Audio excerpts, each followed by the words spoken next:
Hai teman-teman, apa kabar? Sekarang kita akan belajar mengenai bukti-bukti manuskrip Alkitab pada bagian ke-18 ini. Kita mulai dulu teman-teman seberapa akuratnya Alkitab kita. Studi tentang literatur atau tulisan-tulisan kuno ini disebut dengan bibliografi, ya, dan ini diterapkan untuk semua literatur atau dokumen kuno lainnya, bukan hanya Alkitab saja, ya. Dari kata biblos yang artinya apa? Buku-buku. Nah, semakin banyak manuskrip yang ditemukan, maka semakin kecil kemungkinan pemalsuannya. Karena tidak mungkin mengubah semua manuskrip yang ada yang tersebar di berbagai tempat yang berbeda. Karena orang zaman dulu itu kan tidak ada mesin cetak atau mesin fotokopi, ya, jadi mereka menyalinnya dengan tulisan tangan. Nah, kemudian seberapa dekat jaraknya antara waktu manuskrip yang paling tua disalin dari autografanya atau dari naskah aslinya, semakin dekat waktunya itu maka semakin dapat dipercaya manuskrip ini. Misalnya nih, tulisan Plinius Tua atau Plinius the Elder ini adalah ayahnya dari Plinius the Younger, ya, yang kemarin kita sudah belajar di video saya sebelumnya. Manuskrip yang paling tua, ya, jadi kopian dari tulisan Plinius the Elder itu berjarak 750 tahun dari naskah aslinya. Kemudian tulisan Caesar mengenai The Gallic War atau Perang Gallic. Dari autografnya ke manuskrip yang paling tua itu jarak penyalinannya 950 tahun.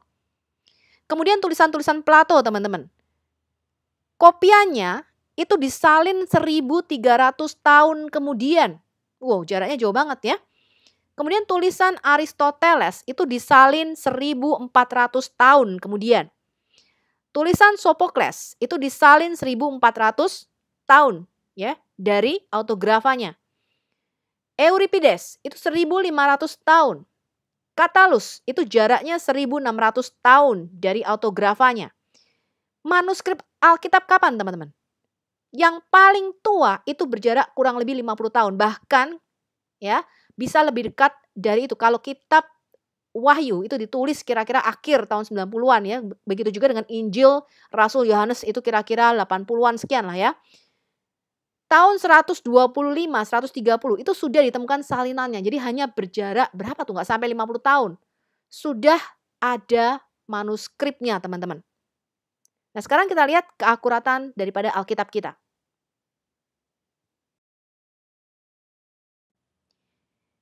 Kemudian kriteria kedua itu adalah berapa banyak manuskrip yang dipunyai. Semakin banyak, maka semakin mudah kita merekonstruksi autografanya. Jadi kalau manuskripnya itu banyak, ya mungkin ada salah-salah penyalinan, itu kita bisa saling mencocokkan, teman-teman.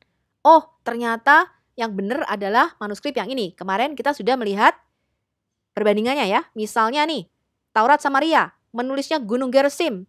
Torah Masoretik kok menulisnya Gunung Ebal? Ternyata ditemukan berbagai macam manuskrip lain yang lebih tua, The Dead Sea Scroll dari Torah Masoretik yang membenarkan pembacaan Torah Samaria. Jadi kita bisa tahu, oh yang benar ternyata adalah Gunung Gerizim. Gitu caranya, teman-teman. Ya, jadi dalam kasus manuskrip Alkitab, baik itu kitab-kitab Tanakh, kitab-kitab Yahudi, ya maupun Perjanjian Baru atau Brit Hadasa itu tidak ada yang dibakar. Sehingga kita bisa mencocokkan, merekonstruksi autografanya dari semua manuskrip yang kita punya, teman-teman. Contoh lainnya nih, Caesar and Gallic War itu hanya mempunyai 251 manuskrip. Tulisan-tulisan Plato di dalam tetralogi itu hanya punya 210 manuskrip. Kemudian tulisan Plinius Tua atau Plinius the Elder itu hanya ada 202 manuskrip. Kemudian Thukydides ini adalah salah satu sejarawan Yunani yang paling akurat ya, diakui ya. Dia hanya punya 96 manuskrip dengan jarak penulisan 1300 tahun dari originalnya, dari autografanya. Kemudian penemuan manuskrip Alkitab yang terakhir yang didokumentasikan itu total ada berapa, teman-teman? 66.462 manuskrip. Ya, ini yang sudah ditemukan dan ini masih terus berlanjut, teman-teman. Ya. Ditemukan berupa manuskrip ataupun gulungan-gulungan. Ya, belum berupa kodeks ya. Manuskrip kedua, juara keduanya nih ya, yang terbanyak yang disalin itu adalah Iliad, karangan atau tulisan Homer. Berapa manuskrip yang dia punya? 1.800, bandingkan tuh teman-teman. Juara pertamanya siapa? Manuskrip Alkitab. Ya, jadi Alkitab kita itu sing ada lawan, teman-teman. Ya, orang Ambon bilang apa? Sing ada lawan. Kenapa? Karena jarak antara juara pertama sampai juara kedua itu beda jauh. Ya, kita punya 66.462 manuskrip. Juara keduanya berapa? 1.800. Kita lihat teman-teman, Quran itu tidak punya lebih dari 10 jari tangan saya. Ya, nanti ketika kita membahas pada bagian kedua, kita akan bahas apakah bukti-bukti manuskrip Quran atau cuman hafalan aja. Kita dapat dari mana teman-teman? Mempelajari literatur kuno ini. Referensinya kalau Anda mau cek ya, Anda bisa cek bukunya Josh McDowell. The Evidence That Demands a Verdict. Ini adalah bibliographical test. Jadi kita sudah melakukan tes dan yang ngetes itu bukan orang Kristen teman-teman, orang ateis, ya, orang-orang ilmuwan.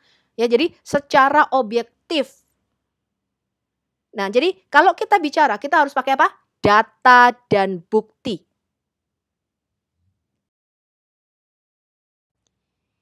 Kita mau lihat dulu penulisan kitab-kitab perjanjian baru, teman-teman. Penyalinan kitab-kitab perjanjian baru itu tidak dilakukan oleh ahli-ahli Alkitab. Ya, jadi beda dengan perjanjian lama. Kalau kitab Tanak, kemarin di bab 10, Anda lihat lagi video saya yang ke-10, saya sudah menjelaskan teman-teman, yang menyalin itu adalah kaum sofer. Jadi orang-orang yang terlatih. Kemudian diteruskan oleh Imam Ezra. Imam Ezra membuat aturan yang sangat ketat di dalam penyalinan Taurat. Ya, kulit binatang yang dipakai perkamennya harus bersih. Ya, harus binatang yang halal, tohir gitu ya teman-teman ya. Kemudian apa? Setiap kali ketemu mau nulis nama Yahweh atau Yod-Heh-Vav-Heh, tetragramaton, mereka harus apa? Mandi, tintanya harus dicuci lagi. Kemudian aturan lagi nih, satu kolom, ya satu halaman, itu tidak boleh kurang dari 48 baris dan tidak boleh lebih dari 60 baris. Kemudian apa lagi? Itu harus dihitung teman-teman barisnya, karena huruf Ibrani, yaitu Alef misalnya, itu mewakili angka di belakangnya, yaitu apa? Angka 1. Jadi yang kita sebut dengan gematria. Jadi mereka menghitung teman-teman. Oh, baris ini kalau dijumlahkan totalnya harus gini. Baris kedua harus gini. Itu per baris dihitung teman-teman. Ya, mereka harus menghitung 152.402 huruf. Itu harus sampai di Imamat 11 ayat 42.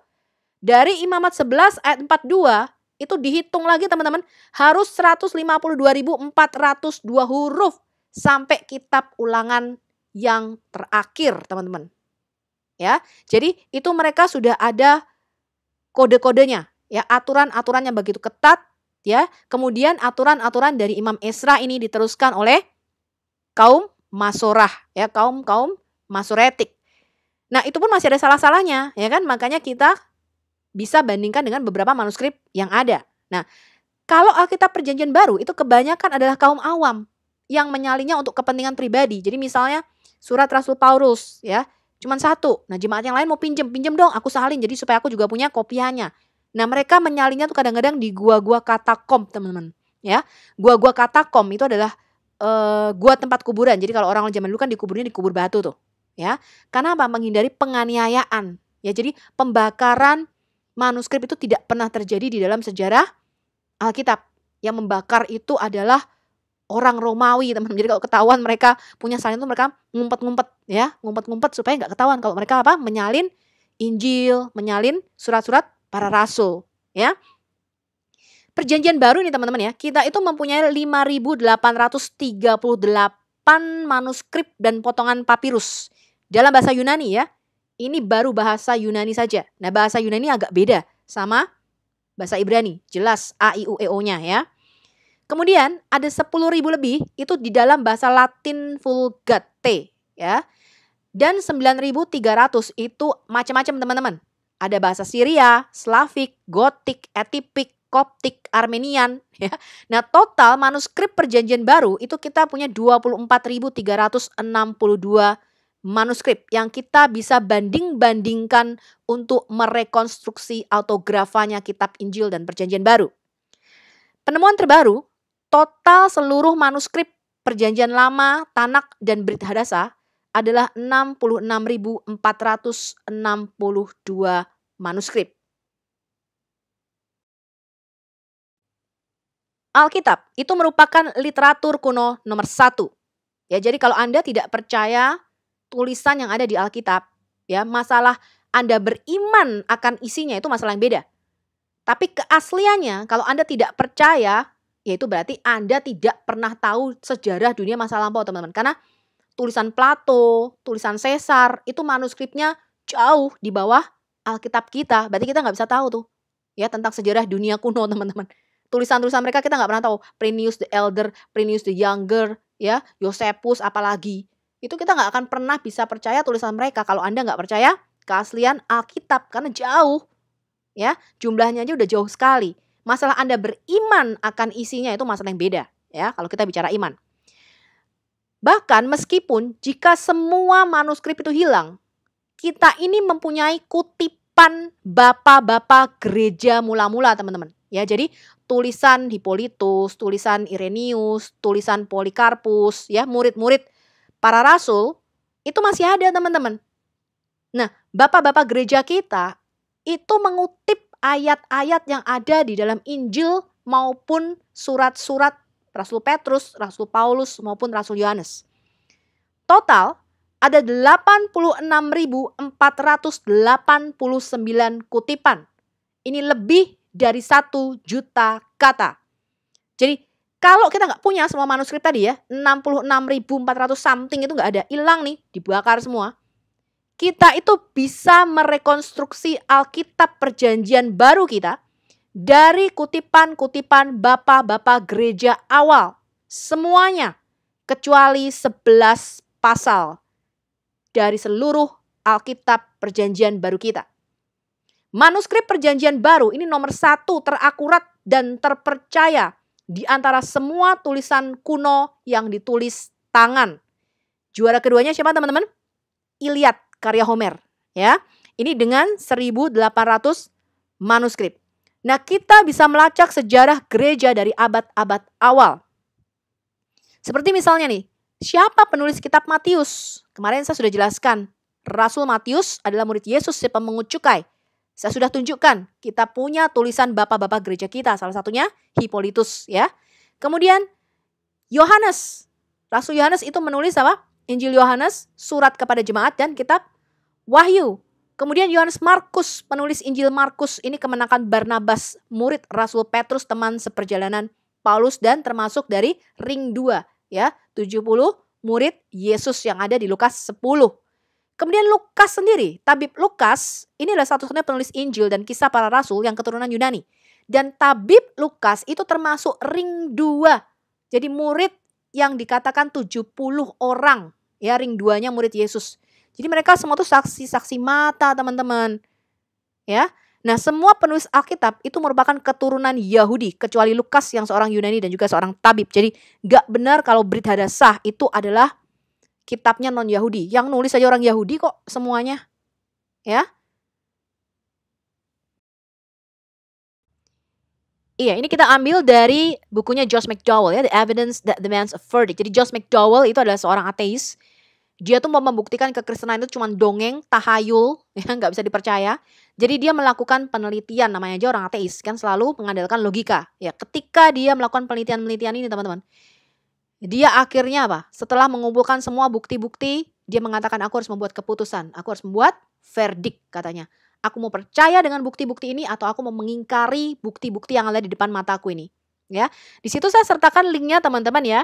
Itu adalah bibliographical test, ya, yang terupdate saat ini. Anda bisa klik linknya, Anda bisa baca sendiri di situ. Manuskrip Alkitab kita ini juara 1, teman-teman. Juara 2-nya siapa? Iliad, ya, karya Homer. Itu lihat tuh, manuskripnya aja cuma 1.800 dan time gap jaraknya, ya, antara autografa dengan manuskrip yang paling tua adalah 400 tahun. Kemudian Anda lihat di situ yang lain-lain tuh. Herodotus cuman berapa? 109 manuskrip. Sophocles 193. Plato 210. Caesar 251 dan lain-lain. Ya, Tacitus itu cuma berapa? 2 tambah 3, 1. Berapa tuh, nggak sampai, ya? Nggak sampai 100, ya. Kemudian Pliny the Elder. Manuskripnya cuma 200. Thucydides tadi sejarawan. Manuskripnya malah cuma 96. Ya, time gap-nya aja hampir 200 tahun. Ini jauh banget, teman-teman, dan lain-lain sebagainya. Nah, kita lihat time gap waktu kita teman-teman itu cuma 50 sampai 100 tahun.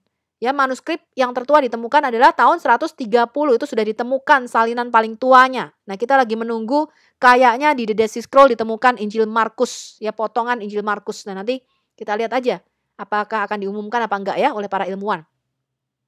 Jadi total ya ini adalah manuskrip Perjanjian Baru, kemudian Perjanjian Baru di dalam berbagai terjemahan, ya bahasa aslinya kan Yunani ya.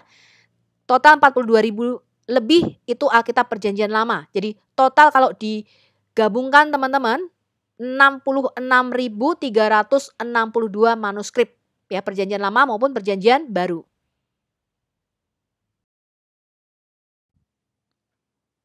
Ini adalah perbandingan antara Alkitab versus manuskrip kuno lainnya teman-teman. Jadi kalau manuskrip itu ditumpuk, disusun ya, rata-rata manuskrip kuno itu cuma tingginya 1,2 meter. 4 feet ya, 4 kaki tingginya. Kemudian Anda bandingkan situ, itu gedung World Trade Center WTC. Manuskrip Perjanjian Baru itu kalau ditumpuk itu lebih tinggi teman-teman, hampir berapa? 2 kali lipatnya gedung WTC. Manuskrip Perjanjian Lama itu kalau ditumpuk teman-teman ya kira-kira 1,5 mile. Total Alkitab kita Perjanjian Baru, Perjanjian Lama itu ditumpuk ke atas, disusun terus gitu ya.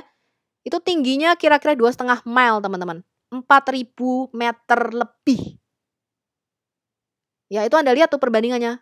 Yang situ gedung WTC, yang paling kanan itu adalah manuskrip Alkitab Perjanjian Lama dan Perjanjian Baru kita. Ya, bagi teman-teman yang belum tahu, ya Anda perlu sebarkan video ini sebanyak-banyaknya teman-teman. Ya supaya teman-teman itu belajar dan tidak dibodohi.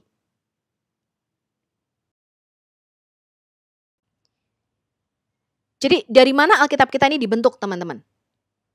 Cara penyalinan manuskrip.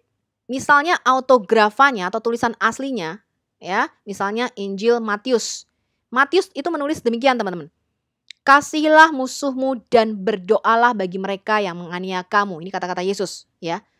Autograf atau tulisan asli yang ditulis Matius itu sudah rusak karena waktu kita udah nggak punya.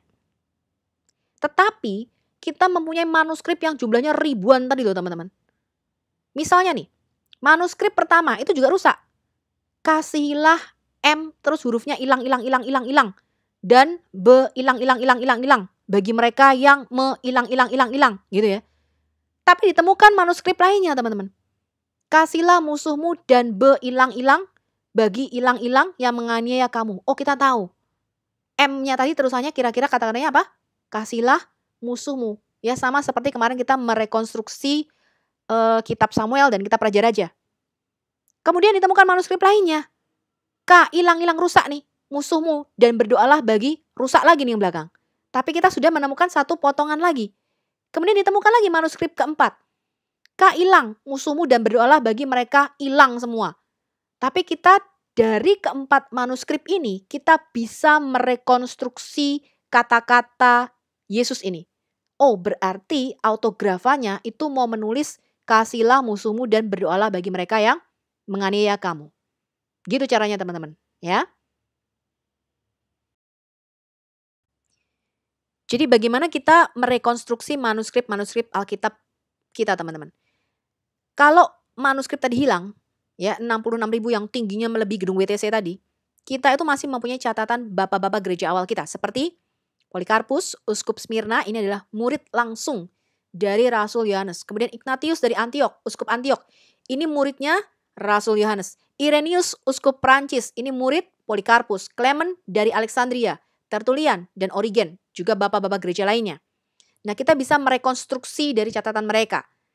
Kemudian Injil-Injil itu ditulis oleh saksi-saksi mata dan mengumpulkan catatan dari para saksi mata. Ya contohnya Injil Lukas.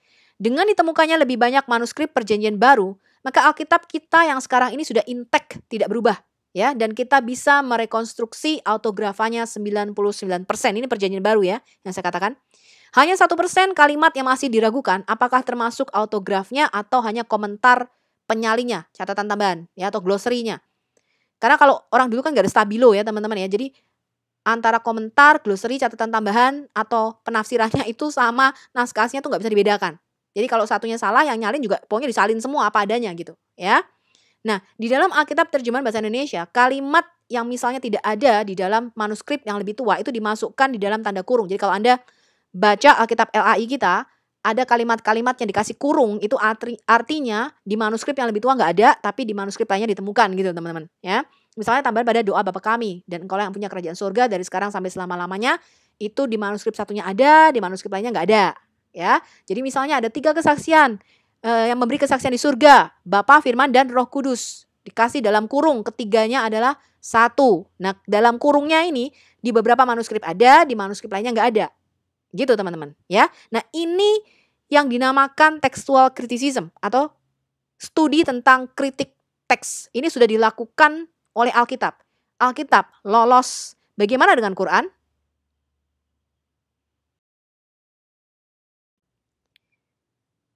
Sekarang teman-teman, kalau kita mengatakan wahyu dari Tuhan, ya ini bukan wahyu si Humbing, ya.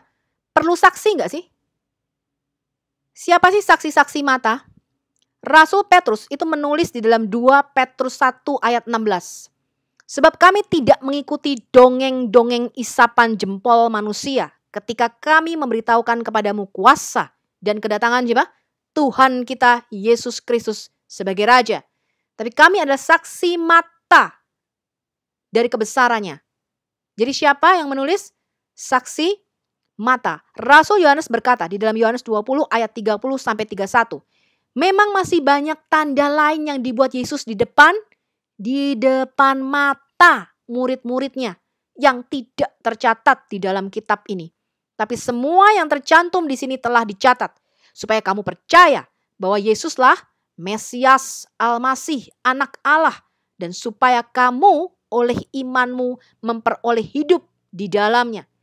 Yesus membuat banyak tanda dan mujizat di depan mata murid-muridnya. Tabib Lukas menulis di Lukas 1 ayat 1 sampai 4. Theophilus yang mulia, ini pembukaan bukunya ya. Seperti banyak orang telah berusaha menyusun tulisan suatu berita mengenai kepastian peristiwa-peristiwa apa yang terjadi di tengah-tengah kita.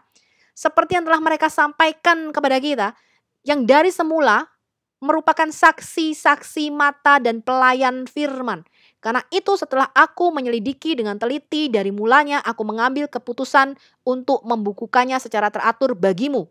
Seperti yang kau perintahkan kepadaku untuk ditulis. Supaya engkau dapat mengetahui bahwa segala sesuatu yang diajarkan kepadamu sungguh benar. Jadi ketika tabib Lukas menulis, ya Matius menulis, Markus menulis, itu murid-murid rasul-rasul masih hidup teman-teman. Ya Rasul Petrus masih ada, Rasul Yohanes itu matinya paling akhir. Jadi kalau tulisan itu salah, mereka akan langsung mengkoreksi pada saat itu juga, ya.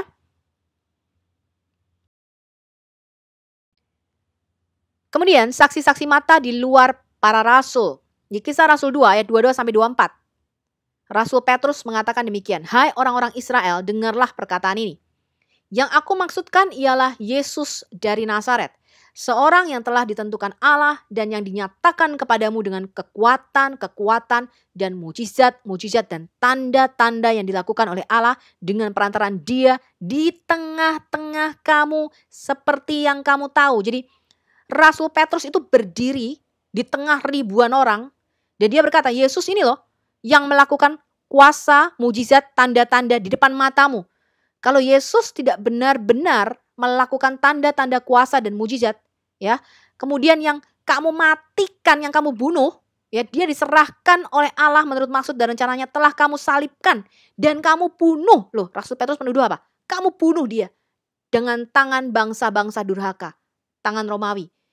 Kalau peristiwa kematian Yesus itu tidak benar, teman-teman, Rasul Petrus sudah dirajam, lempari batu sama orang. Enggak, kami enggak menyalibkan dia kok. Wa masalabuhu wa makataluhu katanya. Ya, kami enggak salibkan, kami enggak bunuh dia. Ya, enggak teman-teman. Ya, mereka membenarkan, hati mereka terharu, iya. Tetapi kata Rasul Petrus, tetapi Allah membangkitkan Yesus dengan melepaskan dia dari sengsara maut, karena tidak mungkin dia tetap berada di dalam kuasa itu. Jadi ketika Rasul Petrus bersaksi tentang Yesus yang kamu bunuh, ya, yang melakukan mujizat di tengah-tengahmu, itu di antara ribuan orang bangsa-bangsa lainnya. Dan tidak satu pun dari mereka yang mengatakan Petrus pembohong. Sebab mereka saksi mata. Saksi-saksi mata itu semuanya mati martir. Bahkan gereja mula-mula, ya kalau teman-teman lihat video saya sebelumnya, bagaimana gereja mula-mula tuh dianiaya, mereka mati, ada yang dibakar, dijadikan apa? Penerangan, kemudian ada yang dimakankan singa, teman-teman. Mereka mati karena mempercayai apa yang mereka yakin itu benar. Jadi kalau berita Injil mengenai Yesus mati, 3 hari kemudian bangkit, ya, dan menampakkan diri itu nggak benar, mereka nggak mungkin mau menyerahkan dirinya sampai mati. Banyak orang mati karena kebohongan, betul. Tapi itu karena mereka percaya itulah yang benar. Banyak orang itu mau berjihad, ngebom, bunuh orang kafir untuk mendapatkan pahala 72 perawan surga, teman-teman. Ya, mereka sampai menutupi alat kelaminnya. Supaya apa? Ketika mati itu nggak meledak, teman-teman. Ya, barang yang satu itu tuh nggak meledak, ditutupi, dilindungi. Ya, Anda baca tuh beritanya, ada di video saya. Ya, jadi ketika mereka mengebom, biar tubuhnya itu berantakan karena dibom kan. Ya, jadi anggota tubuhnya pasti berserakan. Mereka melindungi alat kelaminnya, teman-teman. Supaya alat kelaminnya nggak rusak. Kenapa? Supaya mereka bisa dapat 72 bidadari yang dijanjikan itu. Kenapa? Karena mereka percaya itu kebenaran. Mereka mau mati bagi apa yang mereka percaya sebagai kebenaran. Gak ada orang mau mati untuk kebohongan, teman-teman. Gak ada. Ya. Nah, Kisah Rasul 1 ayat 3. Kepada mereka, Yesus menunjukkan dirinya setelah penderitaannya selesai. Dan dengan banyak tanda. Banyak tanda itu apa? Overwhelming evidences. Bukti-bukti yang meyakinkan. Yesus membuktikan bahwa dia hidup. Sebab selama 40 hari ia berulang-ulang menampakkan diri dan berbicara kepada mereka tentang apa? Kerajaan Allah. Jadi Yesus mati bagi kita, masuk ke dimensi yang lebih rendah. Dia nusul dari dimensi ilahi, ya, hyperdimension, dimensi tertinggi, dia turun nuzul masuk ke dimensi yang paling rendah, dimensi 3, ya, dimensi kita. Untuk apa, teman-teman? Menebus dosa kita supaya kerajaan Allah, kunci otoritas yang hilang dari Adam itu dipulihkan. Ya.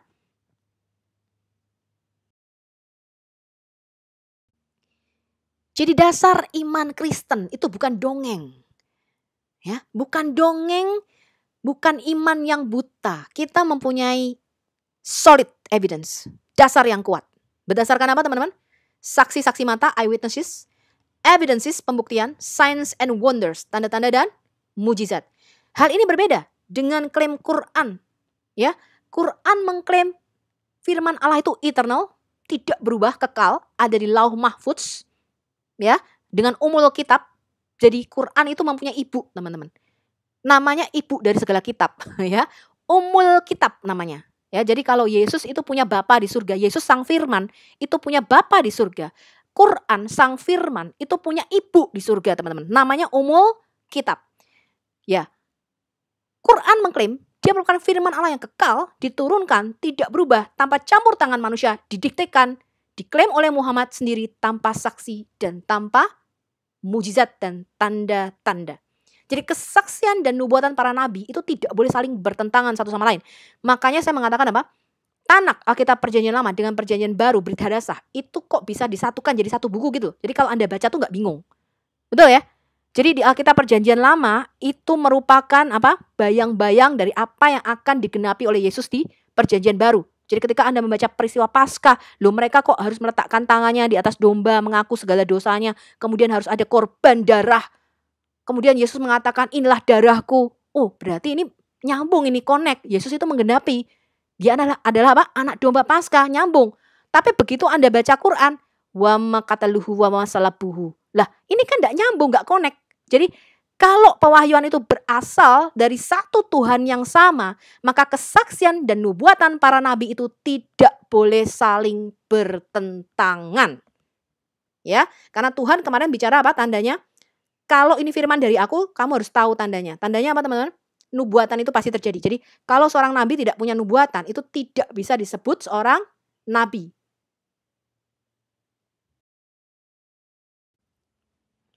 Lalu siapa pribadi di balik penulisan Alkitab, teman-teman? Kalau Quran tadi sumbernya satu ya, dari Muhammad, ya dicatat sama para pengikutnya. Kalau Alkitab enggak begitu, teman-teman. Yang nulis itu 40 orang lebih, ya. Mungkin juga ada yang mengeditnya, kita nggak tahu. Ya mungkin jadi kitab Samuel mungkin juga bukan satu, ya. Kemudian jaraknya itu 1500 tahun kemarin kita belajar. Berarti apa? Nabi Musa udah mati, Nabi Yeremia, Yeskiel belum lahir, apalagi Matius, Markus, Lukas. Ya, belum nampak kedatangannya. Tetapi pesan-pesan yang mereka tulis, nubuatan yang mereka tulis di dalam kitab-kitab itu mempunyai satu tema yang terintegrasi. Yaitu apa? Kedatangan Mesias sebagai penebus dosa. Nah, kalau saya misalnya nih seorang guru, saya menyuruh 20 murid saya menulis ya masing-masing apa yang ada di kepalanya. Ya, saya punya 20 orang murid di kelas saya. Kemudian saya mengatakan, "Udah sekarang kamu tulis apa aja yang ada di kepalamu." Mungkin yang seorang menulis apa? Tentang kesehatan mata misalnya. Yang seorang tentang cara-cara diet yang sehat. Yang lain menulis apa? Oh, dia suka olahraga, dia tulis tentang sepak bola. Nah, kalau semua buku ini disatukan, dijadikan satu buku dan langsung dicetak, maka buku ini akan menjadi buku yang membingungkan pembacanya. Iya apa enggak? Padahal itu hidup pada waktu yang sama, tapi tidak saling komunikasi. Ya teman-teman ya.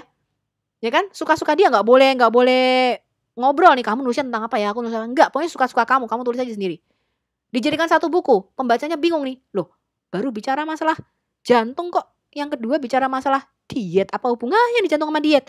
Terus habis itu dia bicara tentang sepak bola. Ya. Nah, tapi jika saya menyuruh ke-20 murid saya itu, misalnya nih, si A, kamu tulis bab 1 ya, kamu tulis mengenai kesehatan mata. Si B, kamu tulis bab 2, kamu tulis mengenai kesehatan mulut. Si C, kamu tulis bab 3, kamu tulis mengenai kesehatan ginjal. Maka ketika saya mengeditnya, ya saya editornya nih, ketika dijadikan satu, akan terbentuk satu buku yang sinkron dan runtut, urut. Jadi nggak membingungkan, tidak tohu vavohu teman-teman, kacau balau. Ya. Nah, bagaimana dengan Alkitab? Alkitab tadi berapa penulisnya? 40 orang penulis, tidak hidup sejaman, 1500 tahun rentang waktu penulisannya. Di tempat yang berbeda. Di mana? Di 3 benua, Asia, Afrika, Eropa. Nulisnya aja tempatnya nggak sama. Tetapi ketika dijadikan satu oleh siapa? Anseh Knesset Hagedolah, ya perjanjian lama, mempunyai tema yang sama dan tidak bertentangan. Ini kan luar biasa teman-teman. Tapi kalau yang nulis itu satu orang, kemudian bab 1 dia nulis tentang apa, bab 2 dia nulisnya beda, bab 3 dia nulisnya beda lagi, curiga nggak Anda? Bingung kan? Paling yang nulis cuma satu orang nih. Nah, kalau demikian, pasti ada satu pribadi yang menguasai pikiran masing-masing penulis. Ini yang kita sebut dengan diinspirasikan oleh Roh Kudus. Jadi bukan didiktekan ada malaikat Jibril turun, enggak. Ini yang namanya inspiration by the Spirit, teman-teman. Dan itu tidak menghilangkan ciri khas penulisnya. Ngerti ya maksud saya ya? Jadi kita itu bukan robot, teman-teman. Nah, jika untuk kasus perzinahan di dalam Quran itu dibutuhkan 4 orang saksi, apalagi untuk turunnya wahyu dari Tuhan yang sejati. Sekarang kita lihat perlunya kesaksian. Itu menguatkan atau meneguhkan suatu nubuatan. Yohanes 8 ayat 17. Yesus berkata demikian. Dan dalam kitab Tauratmu ada tertulis bahwa kesaksian 2 orang adalah sah.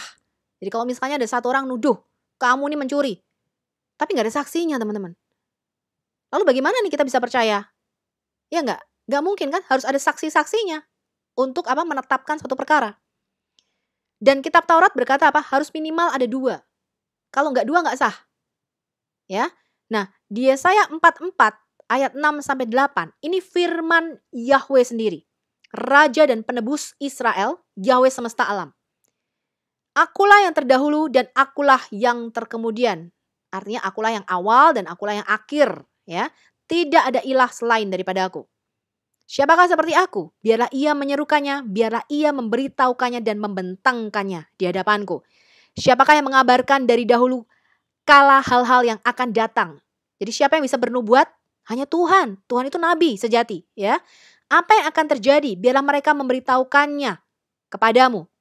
Janganlah gentar dan janganlah takut sebab memang dari dahulu telah kukabarkan dan kuberitakan hal-hal itu kepadamu. Yahweh berkata apa? Kamulah saksi-saksiku. Adakah ilah selain daripada aku? Tidak ada gunung batu yang lain. Tidak ada, ku kenal. Jadi Tuhan itu menunjuk kita sebagai apa? Sebagai saksi-saksinya. Sebagai saksi mata kebesarannya. Bahwa apa? Tidak ada ilah lain. Tidak ada gunung batu selain Tuhan. Ya, ini metafora ya, jangan Anda berpikiran ada gunung, ada batu, Anda puterin, bukan ya. Gunung batu itu artinya suatu dasar yang teguh. Ya, ini kalimat metafora, Anda harus bisa bedakan ya.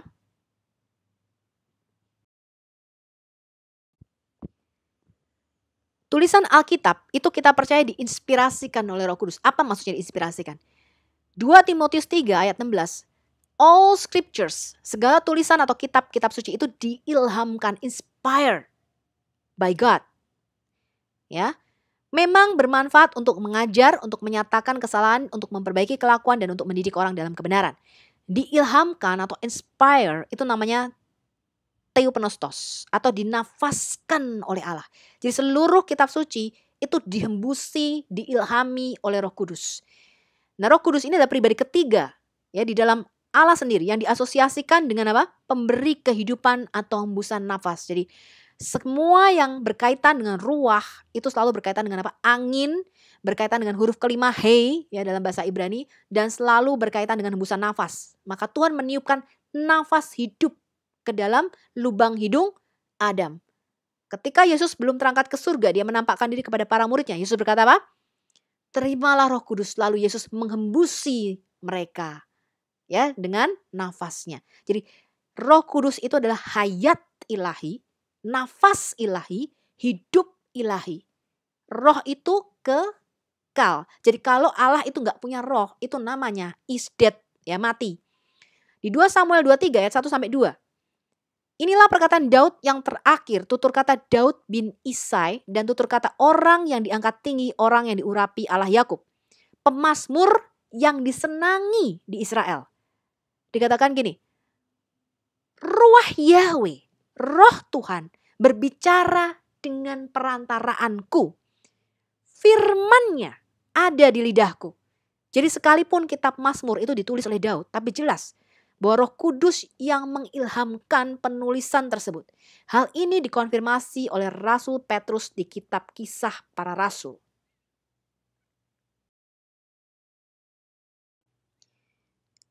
Kisah Rasul 1 ayat 16. Hai saudara-saudara, haruslah genap nas kitab suci yang disampaikan Roh Kudus. Disampaikan siapa? Roh Kudus. Berarti Roh Kudus itu adalah apa? Allah sendiri. Dengan perantaraan Daud. Tentang siapa? Tentang Yudas, pemimpin orang-orang yang menangkap Yesus itu. Jemaat mula-mula itu mengakui hal ini di Kisah Rasul 4 ayat 25. Dan oleh Roh Kudus dengan perantaraan hambamu Daud, Bapa kami engkau telah berfirman, mengapa rusuh bangsa-bangsa, mengapa suku-suku bangsa, mereka-reka perkara yang sia-sia melawan Yahweh dan Mesiasnya. Ini Mazmur 2 ya yang dia kutip. Ya. Oleh siapa? Oleh Ruach HaKodes, Roh Kudus, yaitu Roh Allah sendiri. Paulus mengkonfirmasi ini di Kisah Rasul 28 ayat 25. Tetapi Paulus masih mengatakan perkataan yang satu ini. Tepatlah kitab firman yang disampaikan Roh Kudus kepada nenek moyang kita dengan perantaraan Nabi Yesaya. Ya, jadi firman dan roh itu nggak bisa dipisahkan, teman-teman. Yesus mengkonfirmasi hal ini di Injil Matius 22 ayat 43 sampai 44. Jika demikian, bagaimana Daud oleh pimpinan roh menyebut dia Mesias, itu tuannya, ya.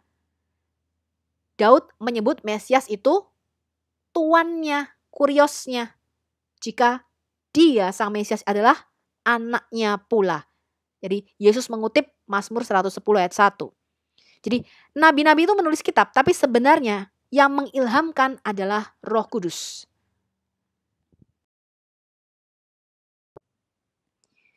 Roh Kudus itu adalah pribadi di balik penulisan Alkitab. Jadi penulis kitab Ibrani itu mengutip tulisan kitab Mazmur, Ibrani 3 ayat 7 sampai 8. Sebab itu seperti yang dikatakan Roh Kudus, pada hari ini jika kamu mendengar suaranya, jangan keraskan hatimu. Jadi mendengar suara Tuhan itu diasosiasikan, disamakan dengan mendengar suara Roh Kudus. Ya, seperti yang dikatakan Roh Kudus, maka kamu harus mendengarkan suara Tuhan. Dia mengutip Mazmur 95 ayat 7 sampai 8. Kemudian di Efesus 3 ayat 3 sampai 5 Paulus menulis, yaitu bagaimana rahasianya dinyatakan kepadaku dengan wahyu, seperti yang telah kutulis di atas dengan singkat. Ya, apabila kamu membacanya, kamu dapat mengetahui daripadanya pengertianku akan apa? Rahasia Kristus. Wahyu itu artinya sesuatu yang disingkapkan. Ya, pewahyuan itu artinya dibuka, teman-teman. Tadinya kamu tuh nggak ngerti, blank gitu ya. kayak oa-oo ya, kayak orang dongo nggak ngerti apa-apa, tiba-tiba kamu disingkapkan, dibukakan, ya. Akan apa? Rahasia Mesias. Tadinya tuh dia nggak ngerti kalau Mesias itu adalah anak domba Allah yang dijanjikan. Tadinya Rasul Paulus nggak ngerti kalau Mesias itu adalah apa? Yang ditulis oleh kitab nabi-nabi, ya, karena dia ahli Taurat, dia ahli kitab perjanjian lama. Makanya dia berkata apa? Setelah itu semuanya dibukakan baru aku ngerti rahasia Kristus. Yang pada zaman angkatan dahulu itu tidak diberikan kepada anak-anak manusia. Enggak semuanya ngerti. Tetapi yang sekarang dinyatakan di dalam roh kepada rasul-rasul dan nabi-nabinya yang kudus. Ya, jadi kalau Roh Kudus ada di dalam kita, tiba-tiba kamu bisa ngerti aja mengenai nature atau triune God kita. Ya, tapi kalau untuk menjelaskannya itu memang susah, teman-teman. Kenapa? Karena Tuhan itu memang gak ada duanya gitu loh. Ya, gak bisa dijelaskan dengan kata-kata, gak bisa didefinisikan Tuhan itu kayak apa. Nah, jadi nabi-nabi dan rasul-rasul itu menulis kitab, itu mendapat wahyu dari Roh Kudus. Kemudian di kitab Wahyu, Rasul Yohanes menulis kepada 7 jemaat, itu selalu diakhiri dengan kalimat, siapa bertelinga, hendaklah dia mendengar apa yang dikatakan apa? Roh kepada jemaat-jemaat. Ya. Kemudian Rasul Petrus menulis di 2 Petrus 1 ayat 21, sebab tidak pernah nubuat itu dihasilkan oleh kehendak manusia, tapi oleh dorongan Roh Kudus, orang-orang berbicara atas nama Allah. Nah, semua nabi-nabi itu menulis kitab, tapi ada pribadi di balik penulisan itu. Roh Kudus memberikan wahyu, nubuatan, penglihatan-penglihatan. Roh Kudus ada di balik penulisan kitab-kitab suci tersebut.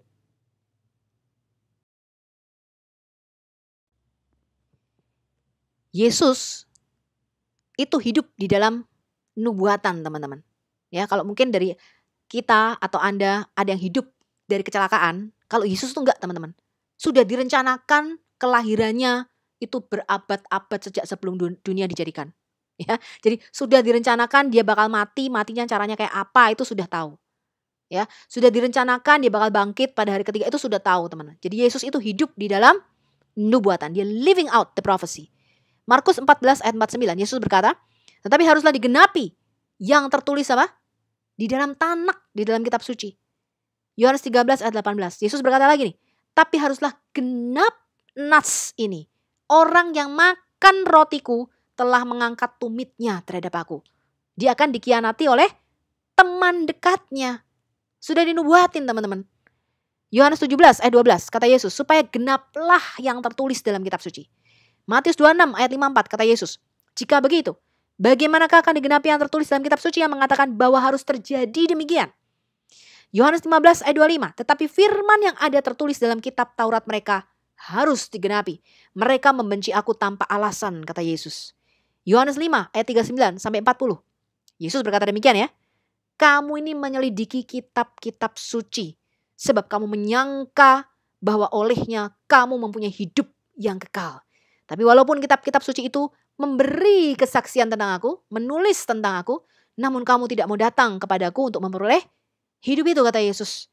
Ya, jadi bodoh kalau kita tuh belajar tujuan akhirnya itu adalah kepada firman hidup itu Yesus.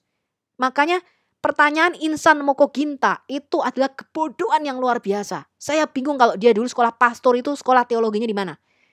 Ya, insan mokoginta itu bisa berkata Yesus tidak membaca Injil, tidak membaca Alkitab Perjanjian Baru. Loh, karena memang Yesus itu tidak bawa kitab Injil. Itu kan teolog atau kronologi cara berpikir Muslim. Yesus datang membawa kitab Injil. Enggak. Yesus itu tidak memberitakan kitab Injil. Injil itu memberitakan kedatangan Yesus. Ya, jadi caramu itu terbalik.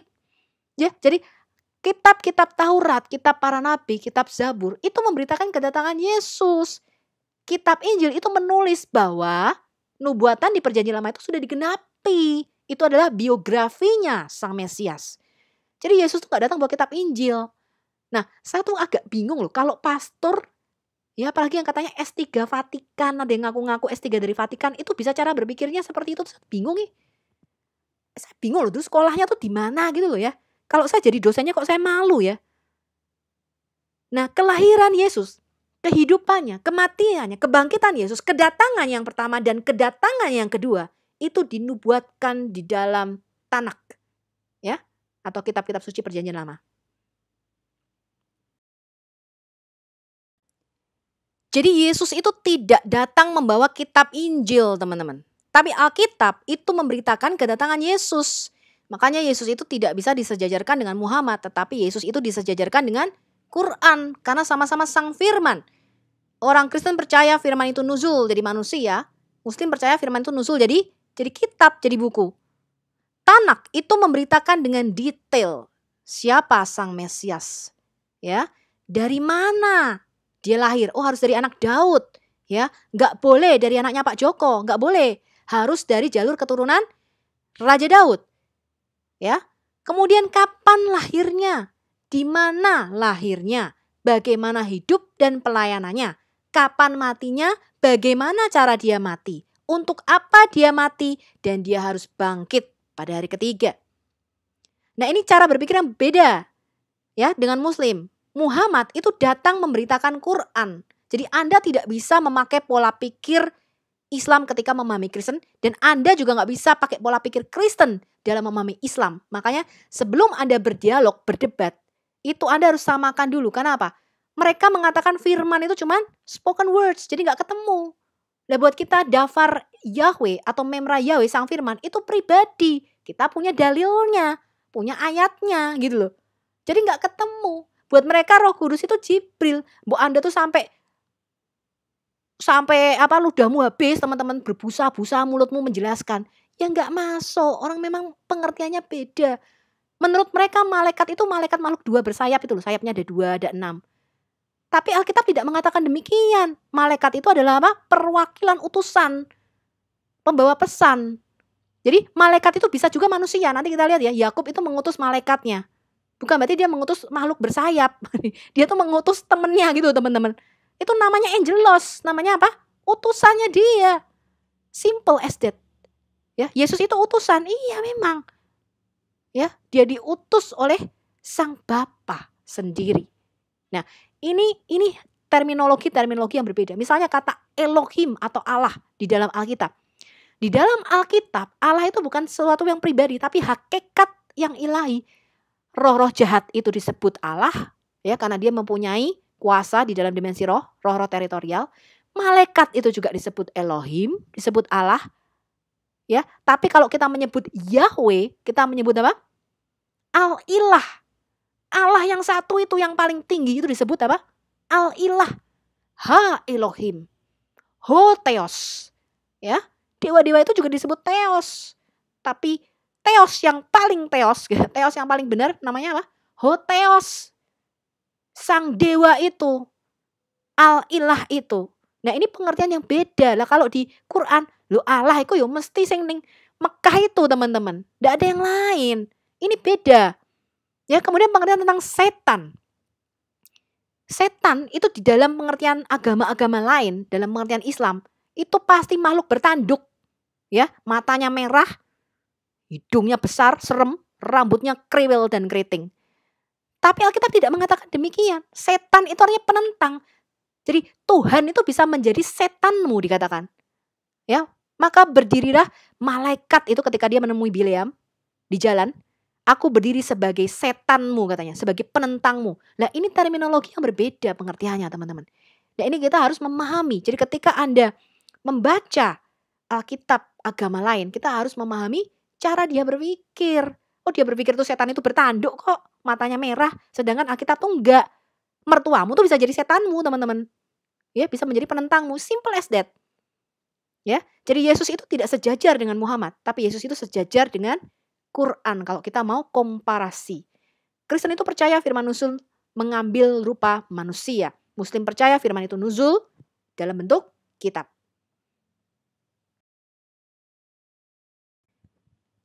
Integritas Alkitab. Alkitab itu terdiri dari 66 buku. Ini saya ambil yang kanonnya sama dengan Kristen Protestan dan Yahudi. Ya, Yahudi pakai Alkitab Perjanjian Lama yang sama.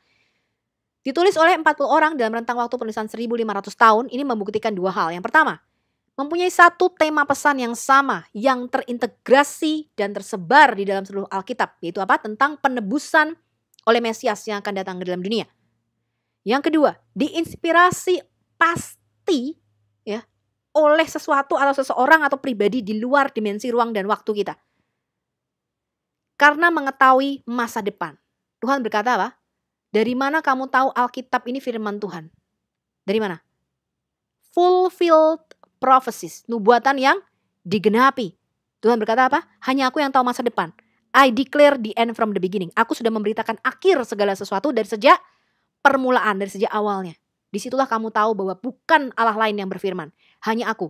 Karena Tuhan itu hidup di luar dimensi ruang dan waktu yang kita sebut dengan apa? Hyperdimension atau dimensi roh. Ya, spiritual world yang kita sebut dengan kekekalan atau eternity. Nah, kita menemukan setiap angka, setiap nama tempat, setiap detail yang ada di Alkitab ada di situ deliberately, dengan disengaja. Bukan dengan kebetulan. Kita bisa membuktikan integritas Alkitab. Kita masuk dulu kanonisasi Alkitab Perjanjian Lama, teman-teman.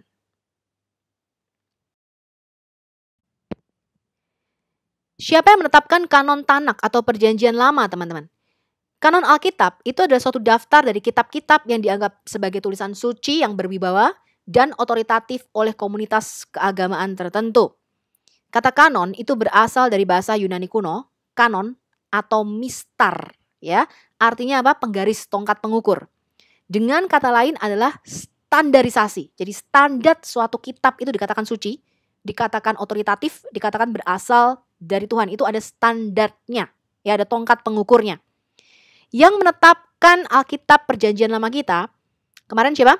Anseh Knesset Hagedolah, the man of the great assembly, atau Majelis Agung, ya, yang ini menetapkan 24 Perjanjian Lama. Jadi 24 itu sama dengan 39 Alkitab kita, teman-teman. Karena mereka tuh 1-2 Tawarik jadi satu kitab, 1-2 Raja jadi satu kitab. Kemudian kitab 12 Nabi, di kita kan dihitung sendiri-sendiri tuh. Kalau di Alkitab Yahudi itu dijadikan satu, ya. Nah, Anseh Knesset Hagedolah ini dibentuk oleh Ezra.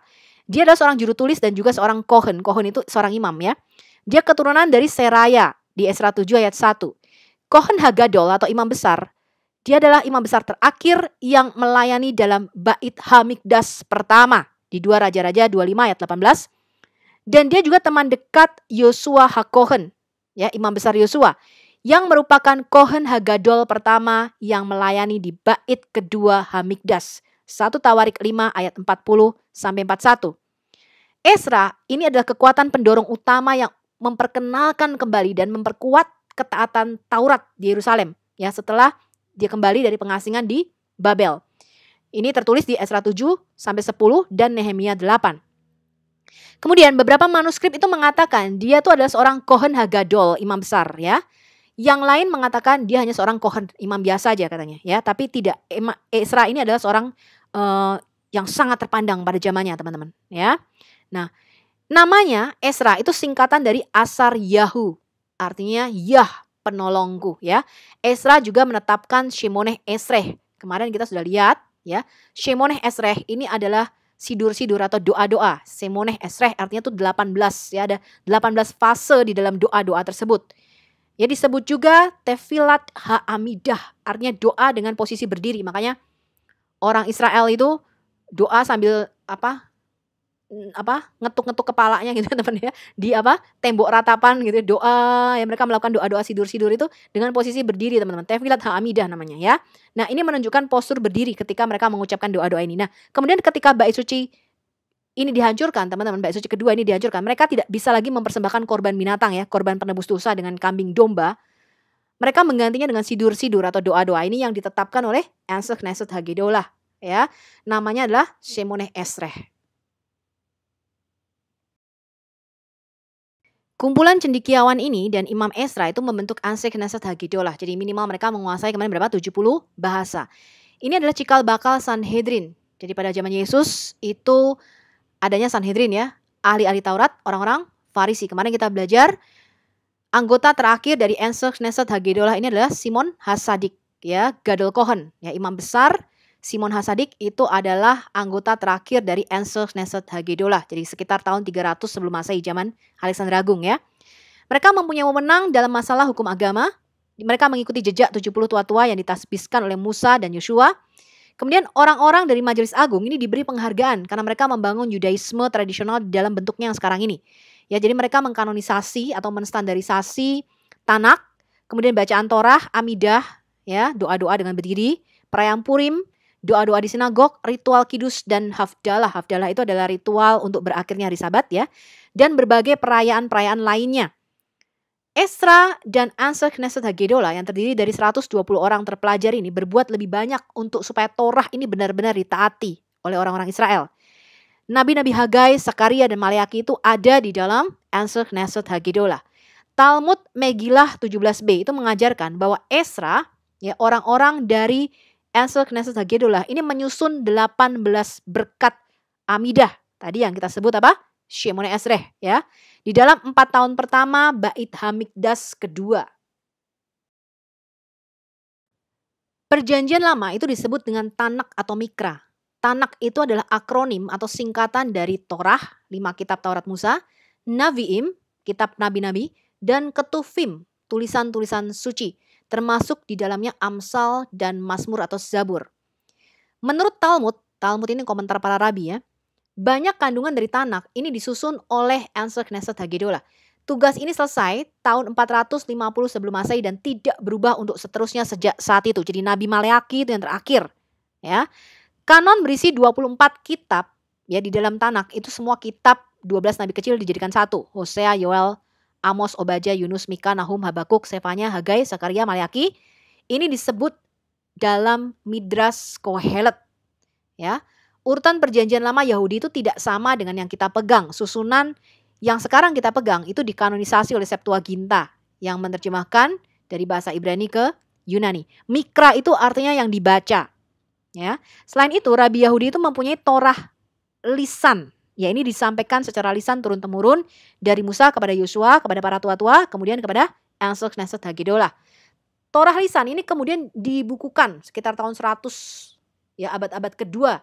Ya, kemarin siapa? Rabi Yehuda Hanasi ya yang mempunyai pikiran bahwa ini Torah lisan ini harus dibukukan. Nanti kalau enggak banyak rabi-rabi itu dibunuh, orang Israel tersebar, mereka enggak tahu lagi nih Torah lisan, hilang bisa-bisa pengajarannya, ya. Kemudian dia mengedit. Udah sini, mana catatan para rabi itu kumpulin. Ya, dia mengumpulkannya di dalam Misnah dan Gemara. Ini adalah komentar para rabi. Kemudian keduanya dijadikan satu yang kita sebut dengan Talmud.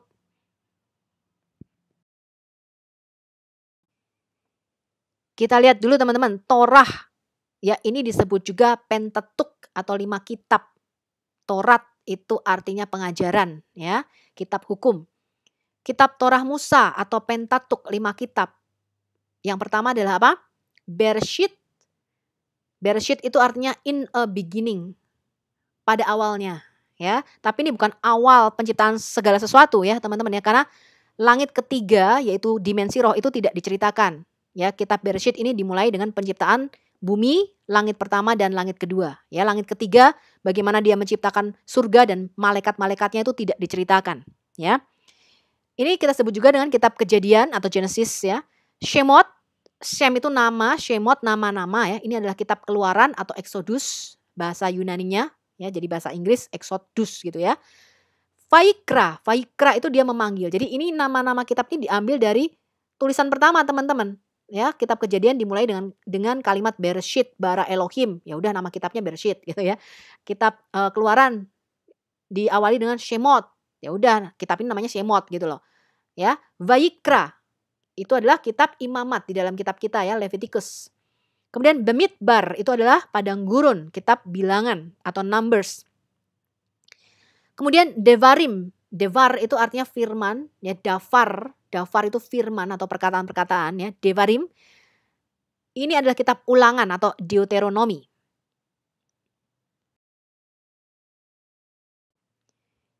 Kemudian kitab Naviim, Yeshua, Shoptim atau kitab Hakim-Hakim, Shemuel, Malakim, Yesayahu, Yirmiyahu, Yeskiel. Jadi kitab Hakim-Hakim itu termasuk di dalam kitab Naviim kalau di dalam Tanakh Yahudi. Kemudian kitab 12 nabi kecil itu dijadikan satu kitab. Ya, Hosea, Yoel, Amos, Obadya, ya Obadiah, Yunus, Mika, Nahum, Habakuk, Zefanya, Hagai, Zakaria dan Maleaki.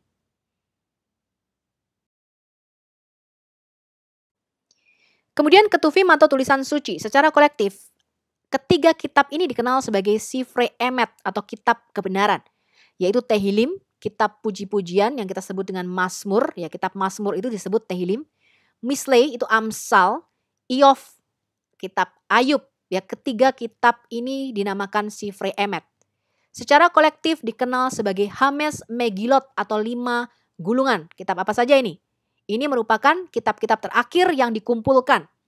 Shir Hashirim, Kidung Agung ya, Rut, Eikah atau Ratapan, Kohelet, Pengkhotbah, dan kitab Esther.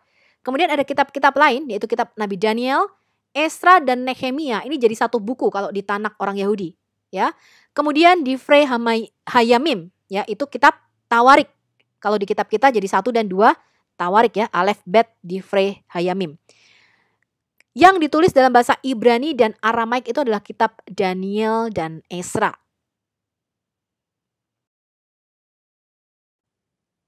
Ini adalah seluruh kanon Tanakh ya, perjanjian lama teman-teman. Ya kitab Kejadian, siapa yang nulis ya? Musa, kira-kira tahun penulisannya di mana ya. Kemudian kitab Yosua ini diedited oleh Nabi Samuel ya. Kemudian tahun penulisannya kira-kira 1400-an, 1450 sekian lah ya. Kemudian urut kitab Hakim-Hakim, yaitu ditulis oleh Nabi Samuel, nulisnya di Israel. Terus kitab Rut, ditulis oleh Nabi Samuel. Ya, kemudian 1 Samuel, ya ini bisa Samuel, Gad, dan Nabi Nathan. Ya, kemudian 2 Samuel, itu Gad dan Nathan yang nulis ya, Nabi Gad dan Nabi Nathan. Nah 1 Raja-Raja, 2 Raja-Raja itu ditulis oleh Nabi Yeremia. 1 Tawarik, 2 Tawarik ditulis oleh Esra. Kemudian kitab Esra, kitab Nehemia. Kitab Esther ini ditulis oleh Mordekai. Ya, kira-kira tahun penulisannya 493, 475 sebelum Masehi lah ya. Tempatnya di Shushan Elam, Benteng Susan ya. Kemudian kitab Ayub. Ya, kitab Ayub ini ada yang mengatakan para ilmuwan 700 sebelum Masehi, 500 sebelum Masehi. Tetapi pasti ceritanya ini kira-kira tahun 1600-an. Ya, kemudian mungkin Musa ini mengedit catatan-catatan atau cerita lisan ini ya, kemudian dia menulisnya teman-teman. Ya, karena tradisi Yahudi mengatakan yang menulis kitab Ayub itu adalah Musa ya. Kemudian Mazmur, ini yang menulis bukan cuma Daud teman-teman ya, ada banyak. Kemudian Amsal, ini Salomo, Agur, dan Lemuel. Pengkhotbah itu ditulis oleh Salomo, Kidung Agung, Shir Hashirim. Kemudian kitab Yesaya, Yeremia, Yeskiel, Daniel, Hosea, Yoel, Amos, Obadya, Yunus, Mika ya. Kemudian kitab Nahum, Habakuk, Sefanya, Hagai, Zakaria, dan Maleaki teman-teman. Kemudian dari kitab Maleaki, kitab terakhir ya di dalam Tanakh, sampai malaikat Gabriel memberi kabar gembira kepada Maria, itu jeda waktunya kurang lebih 400 tahun. Di mana masa ini tidak ada firman sama sekali. Ya, disinilah muncul kitab-kitab sejarah atau yang kita sebut dengan apokrifa, ya kitab yang disembunyikan. Kitab tambahan pada kitab Esther, Tobit, Yudit, Makabe, kitab Henok, kitab Yaser, ya yang disebut juga kitab-kitab sejarah, di mana tulisan ini tidak dihilangkan oleh Roh Kudus tetapi dimasukkan di dalam kanon kedua atau Deuterokanonika. Kemudian tahun 270 sebelum Masehi, Tanakh ini diterjemahkan ke dalam bahasa Yunani yang kita sebut dengan Septuaginta. Lalu penulis kitab Mazmur teman-teman. Kalau di dalam Quran itu dikatakan Allah itu menurunkan kitab Zabur atau Mazmur kepada Nabi Daud. Itu tidak sesuai dengan fakta sejarah. Mazmur-Mazmur itu dikumpulkan selama lebih kurang 1000 tahun. Disumbang oleh lebih dari 12 orang penulis. Ya, penulisannya itu dimulai tahun 1400 sebelum Masehi. Kurang lebih 73 Mazmur ditulis oleh Daud, 2 oleh Salomo, 12 itu dari Asaf, seorang pemimpin ya, Bani Lewi, pemimpin paduan suaranya Daud, 12 dari keluarga Korah ya. Kemudian sebagian besar Mazmur Asaf ini menunjukkan masa sudah zaman Daud ya, dan mungkin ditulis oleh keturunan Asaf yang diangkat untuk melayani bait suci Tuhan ya. 1 Tawarik 25 ayat 1 dan 2. Kemudian Heman dan Etam ini pemusik istana, masing-masing menyumbang sebuah mazmur. Kemudian 3 dari Nabi Yesaya, 2 dari Nabi Yeremia, dan ketiga yang terakhir dari Hagai dan Nabi Zakaria. Sedangkan 48 mazmur itu tidak disebutkan nama penulisnya. Kebanyakan penulis mazmur ini adalah pemusik. Mereka mengarang kata-kata dan juga lagunya. Gubahan musik dari nyanyian ini itu dapat dimengerti dengan lebih baik jika kita mengerti cara orang Lewi mengatur musik dan paduan suaranya.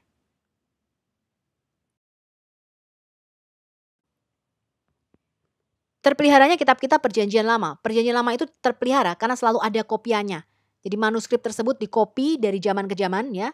Sebelum penemuan gulungan kitab Laut Mati atau The Dead Sea Scroll di Qumran, Codex Aleppo itu adalah kitab perjanjian lama tertua dari Masoretic Text yang ditulis tahun 910-930 Masehi oleh Aaron ben Asher. Setelah penemuan di Qumran, semua kitab perjanjian lama ditemukan ya, kecuali kitab Esther yang 1000 tahun usianya lebih tua dari Codex Aleppo. Dan hanya sedikit perbedaan, ya kurang lebih 3%. Perbedaan ini tidak merubah makna. Ya, kaum Masoret itu adalah yang bertanggung jawab untuk menjaga kelestarian firman Tuhan. Jadi setelah keturunan Imam Esra, kemudian tradisi penulisan kitab-kitab Alkitab Perjanjian Lama ini dilanjutkan oleh kaum Masoretik ya, Masoret ya. Mereka menghitung dan menghafal letak setiap huruf. Tulisan-tulisan ini pertama-tama ditulis pada tanah liat yang dibentuk ya, kemudian papirus, kemudian kulit binatang, setelah itu kertas seperti yang kita lihat sekarang. Nah, satu-satunya ditulis di batu itu adalah 10 perintah Allah ya. Dengan ditemukannya The Dead Sea Scroll, keakuratan Tanak itu ada 99,7%. 3% yang beda ya. 172 varian huruf tapi tidak mempengaruhi arti. Contoh nih teman-teman. Hanya ada 3 huruf di Yesaya 53 ayat 11 yang tidak ada, yaitu kata or atau terang hidup.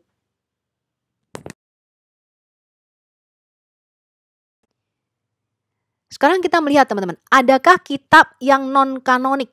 Ya, tidak termasuk di dalam kanon Alkitab kita.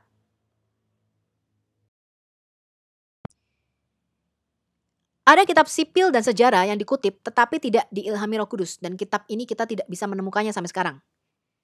Contohnya, di Bilangan 21 ayat 14, kitab perang Tuhan. Oleh karena itu dikatakan di dalam kitab perang Tuhan atau ditulis di dalam kitab perang Tuhan. Nah, ini tidak terpelihara teman-teman ya manuskripnya. Kemudian The Book of Yasser, kitab orang jujur. Ini menarik teman-teman. Kalau Anda baca tuh panjang banget ya, saya baca panjang. Tapi The Book of Yasser yang ada sekarang ini itu saya rasa tidak otentik ya. Cuman kalau Anda mau baca ya bolehlah gitu. Karena kalau melihat tuh kayak drama Kopingho teman-teman. Ya saya nggak bisa berhenti tuh baca. Banyak banget itu kitab The Book of Yasser. Tapi menarik teman-teman. Ya, itu menarik ketika diceritakan Dina kan diperkosa ya, anaknya Yakub. Ya, Yakub kan punya satu anak perempuan ya namanya Dina. Dina ini kan diperkosa nih teman-teman ya. Sama Hemor ya, orang Sikem. Nah, dia diperkosa, kemudian Lewi dan Simon ini kan membalas teman-teman. Wah, mereka tuh perang ngelawan bangsa-bangsa di sekelilingnya teman-teman. Wah, perangnya tuh seru banget.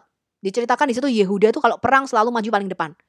Yehuda itu kalau mau perang dia mengeluarkan suara seperti auman singa teman-teman. Jadi kota-kota pada waktu itu kota-kotanya berbenteng. Ketika dia mendengar suara Yehuda ini udah pada ketakutan sendiri teman-teman.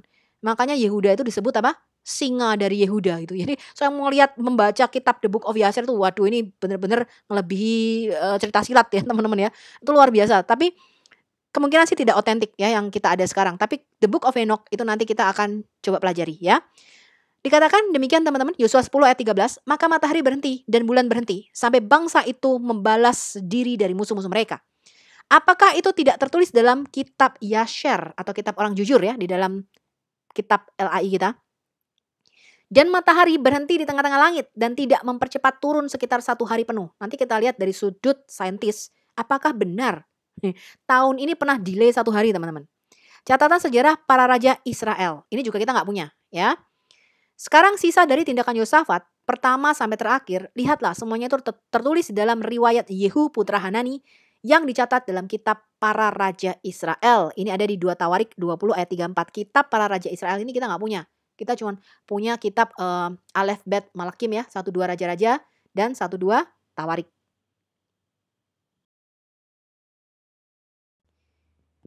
Risalah kitab raja-raja. Mengenai anak-anaknya dan banyak nubuat menentangnya dan pembangunan kembali rumah Allah, lihatlah mereka ditulis di dalam risalah kitab raja-raja.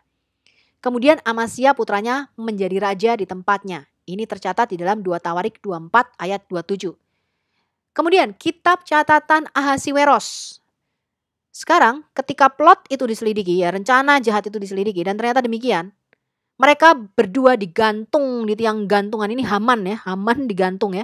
Dan itu ditulis di dalam kitab sejarah di hadapan raja ya. Ahasiweros ini bapaknya Raja Artasasta ya. Pada malam itu raja tidak bisa tidur. Hingga dia memberi perintah untuk membawa buku catatan sejarah dan mereka dibacakan di hadapan raja. Nah, kitab catatan Ahasiweros ini kita belum menemukan arkeologinya ya. Ini ada di kitab Ester 2 ayat 23, Ester 6 ayat 1. Kemudian kitab Salomo. Sekarang selebihnya dari tindakan Salomo dan apapun yang dia lakukan dan kebijaksanaannya, bukankah itu tertulis di dalam kitab tindakan Salomo? Ini ada di 1 Raja-Raja 11 ayat 41. Ini kita nggak ada. Ada satu kitab yang namanya The Lesser Key of Solomon ya, tapi Anda kayaknya nggak perlu baca ya. Itu penuh dengan mistik ya. Jadi Salomo ini bisa mempetakan dunia roh ya, dimensi spiritual teman-teman. Ini mungkin juga yang dipercaya oleh umat muslim ya. Jadi ini mungkin kitab legenda Yahudi juga ya. Dia tuh bisa mempetakan di utara itu roh teritorialnya apa namanya, ada simbol-simbolnya teman-teman. Semua di penjuru mata angin itu dia punya roh teritorial ya, namanya The Lesser Key of Solomon ya. Nah, kemudian itu bisa tahu teman-teman bagaimana caranya kamu menguasai roh-roh teritorial ini. Jadi ini buku mistis yang katanya ditulis Salomo untuk Rehabeam anaknya. Kemudian ada kitab sipil dan sejarah yang dikutip tapi tidak diilhami oleh Roh Kudus. Kitab para pelihat. Ini ada di 2 Tawarik 33 ayat 19. Doanya juga dan bagaimana Allah dimohon olehnya dan semua dosanya, ketidaksetiaannya, dan situs-situs tempat ia membangun tempat-tempat tinggi dan mendirikan asherim dan patung-patung berukir sebelum ia merendahkan dirinya. Lihatlah mereka ditulis dalam catatan Hosai atau catatan para pelihat. Ini kita nggak punya ya arkeologinya. Kemudian kitab sejarah Raja Daud. Yoab bin Zeruya sudah mulai menghitungnya tapi tidak selesai. Dan karena ini amarah menimpa Israel dan jumlah itu tidak termasuk dalam kisah sejarah Raja Daud. Ini ada di 1 Tawarik 27 ayat 24.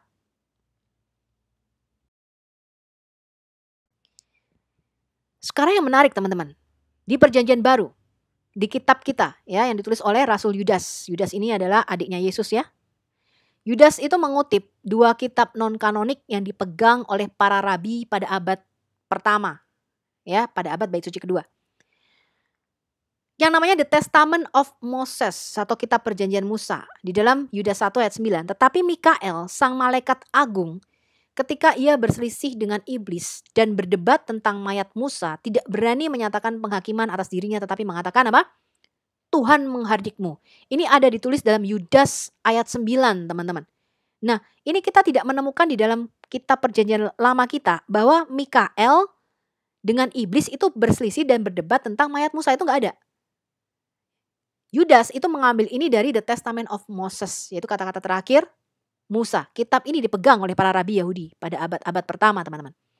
The Testament of Moses itu ditulis sekitar tahun 10 ya, 10 Masehi ya, dan memprediksi dengan tepat bahwa Yesus itu akan datang pada tahun kira-kira 29 Masehi. Jadi dalam jendela Mesias ya.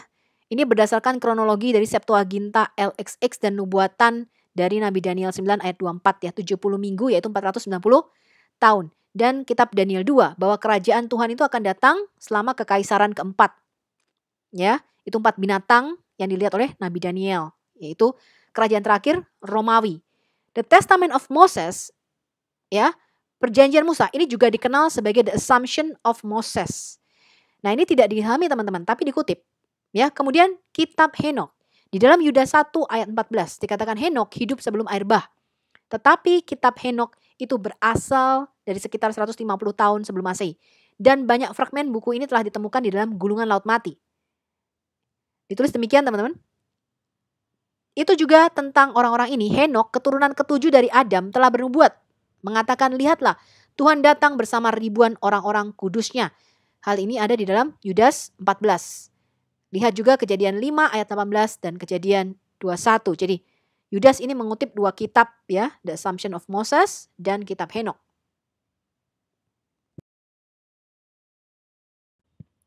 Lalu kitab yang diilhami tapi tidak menjadi kanon Alkitab kita. Kitab riwayat Samuel, Nabi Nathan, dan Nabi Gad. Ditulis, sekarang tindakan Raja Daud dari awal sampai akhir itu ditulis dalam riwayat Samuel, sang pelihat, di dalam riwayat Nabi Nathan, dan di dalam riwayat Gad, sang pelihat. 1 Tawarik 29 ayat 29.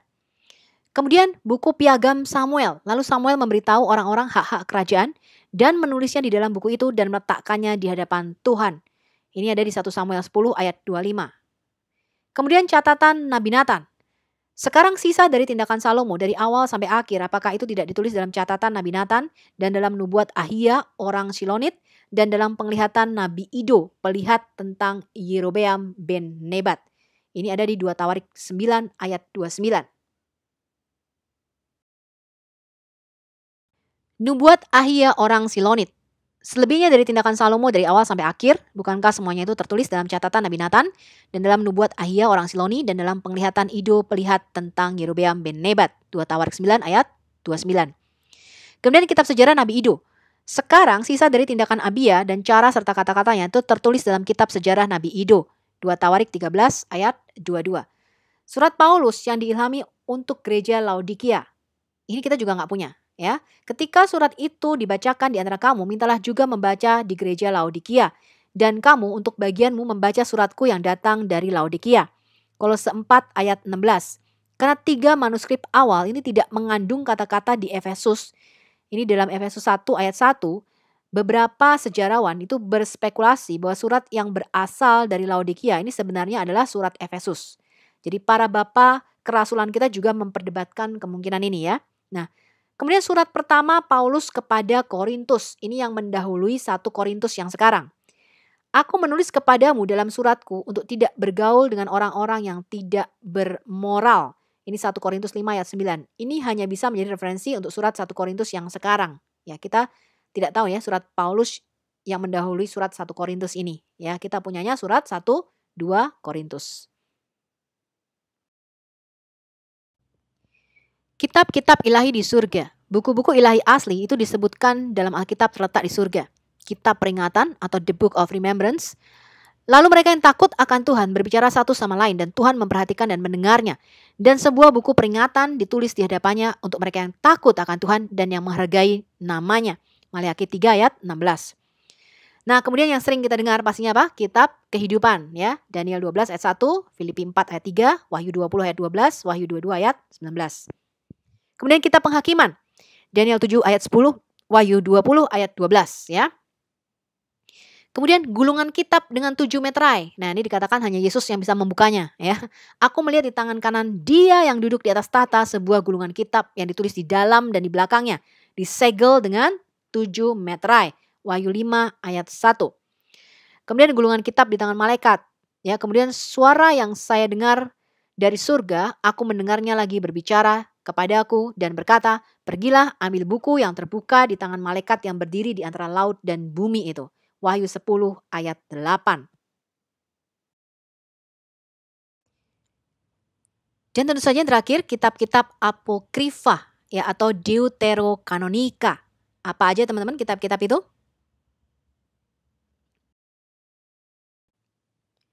Apa itu kitab-kitab apokrifa? Apokrif atau dalam bahasa Inggrisnya apokrifa itu berasal dari kata apokripos. Dalam bahasa Yunani artinya rahasia, tersembunyi atau tidak kanonik. Alkitab Kristen Protestan itu memakai kanon atau standar Alkitab yang sama dengan orang Yahudi ya untuk Tanak atau perjanjian lamanya. Katolik dan gereja Ortodoks itu menambahkan kitab apokrifa ini ya sebagai kanon kedua atau deuterokanonika. Apa alasannya? Kita melihat bahwa semua kitab-kitab apokrifa itu ditulis pada masa setelah kitab Maleakhi, di mana disebutkan tidak ada firman Allah atau masa kegelapan.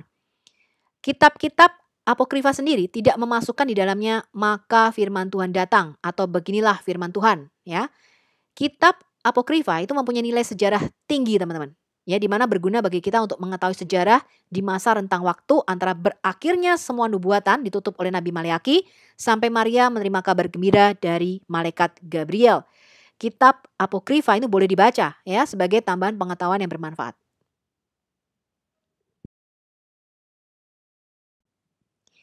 Teks-teks kitab suci Deuterokanonika yang dimasukkan di dalam kitab Katolik ya itu adalah Tobit, Yudit, tambahan pada kitab Esther atau disebut juga Esther Vulgata. Kebijaksanaan disebut juga kebijaksanaan Salomo, kemudian Sirah disebut juga Putra Sirah atau Ecclesiasticus. Kemudian kitab Baruk. Baruk ini adalah juru tulisnya Nabi Yeremia ya, termasuk di dalamnya surat Nabi Yeremia. Jadi tambahan kepada kitab Nabi Yeremia di dalam Septuaginta. Ya, kemudian tambahan pada kitab Daniel, kemarin kita sudah membahas adalah doa ketiga orang kudus ya. Doa Asaria dan lagu pujian dari 3 pemuda. Ini adalah Daniel Vulgata. Kemudian Kisah Susana, Daniel ya, Kisah Susana dan Daniel. Kemudian Daniel dan Dewa Bel dan Naga. Wah, ini seru sekali ya. Nanti kita bisa baca ya teman-teman ya. Kemudian 1 Makabe dan 2 Makabe. Fragmen-fragmen dari 3 kitab Deuterokanonika itu ditemukan di The Dead Sea Scroll yang ditemukan di Qumran ya, yaitu salinan parsial ya, sebagian aja ya dari kitab 1 Henok dan Yobel. Ini dari Deuterokanonika Ethiopia. Jadi gereja di Ethiopia sampai sekarang ini masih memegang kitab 1 Henok dan Yobel ini teman-teman. Kitab Sirak dengan teks Ibrani yang berasal dari Genisa di Kairo itu juga ditemukan dalam 2 gulungan naskah ya. Kemarin di Masada kita juga menemukan kitab-kitab sirah ini teman-teman ya. 2Q Sir atau 2Q18 dan 11Q Pseudo Sirah A atau 11Q5 dalam bahasa Ibrani. Kemudian gulungan naskah Ibrani lainnya dari Sirah itu ditemukan di Masada ya. Masada Sir ya, ini kodenya ya 16597. Kemudian kitab Tobit itu ditemukan di Qumran dalam 4 gulungan yang ditulis dalam bahasa Aramaik dan 1 gulungan dalam bahasa Ibrani. Surat Nabi Yeremia atau Baruk ya, bab 6 itu ditemukan di dalam gua 7 teman-teman ya, Papirus 7Q5 dalam bahasa Yunani. Nah mungkin Qumran ini juga merupakan tempat koleksi persembunyian kitab-kitab bait suci di Yerusalem ya, disembunyikan ya, mereka diamankan ketika bait suci ini dihancurkan pada tahun 70 Masehi. Alkitab berbahasa Yunani itu diterjemahkan oleh Septuaginta ya dari tahun 280 sampai 150 sebelum Masehi di Alexandria, Mesir. Terjemahan awal itu konon ditugaskan oleh Raja Mesir ya, Ptolemy II Philadelphia atau Philadelphos. Dinamakan Septuaginta itu artinya 70 ya, 70 penerjemah. Sebutan ini berasal dari jumlah penerjemah yang terlibat ya, totalnya harusnya 72 ya. Di dalam gereja Ortodoks Timur, Septuaginta ini menjadi dasar perjanjian lama. Isinya lebih mencakup beberapa kitab yang dalam kondisi tertentu tidak lagi dianggap kanonik, yaitu 1-2 Esdras, kitab Yudit, kitab Tobit, 3-4 Makabe, kitab kebijaksanaan, Sirah, dan Baruk. Temuan terbaru mengungkap bahwa perbedaan teks pada sumber awal dengan yang kemudian itu digunakan oleh kaum Masoret menjadi alasan variasi tersebut. Kemudian Alkitab berbahasa Latin. Ya, bahasa Latin ini menggantikan bahasa Yunani sebagai bahasa umum yang digunakan oleh umat Kristen awal. Tahun 400 Masehi, Paus Damasus I itu menugaskan Hieronymus yang menjadi seorang cendekiawan terkemuka pada saat itu untuk memperbaharui Alkitab Latin ya, yang akan menggantikan Veltus Latina. Nah, karya Hieronymus itu dinamakan Alkitab Vulgata, teman-teman. Dan sebagian besar perjanjian lama ia terjemahkan dari teks Ibrani. Karena beranggapan bahwa teks Ibrani itu lebih bagus ya untuk memperbaiki Septuaginta secara teologis maupun filologis ya. Vulgata itu kemudian digunakan di dalam gereja barat, sedangkan Septuaginta itu masih digunakan oleh gereja-gereja timur sampai sekarang. Versi-versi perjanjian lama yang paling dikenal, baik dalam versi Ibrani, Yunani maupun Latin, berasal dari Alkitab Ibrani. Tetapi masih ada versi lainnya.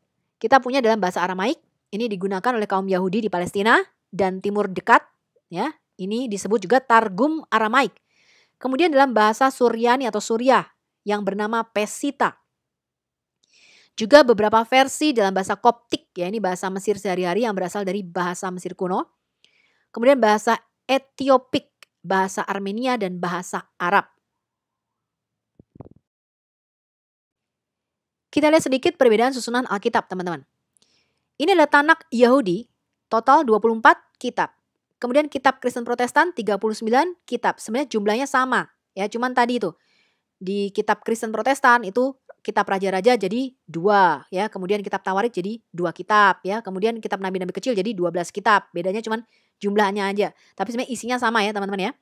Nah, kitab Katolik itu ada 46 kitab.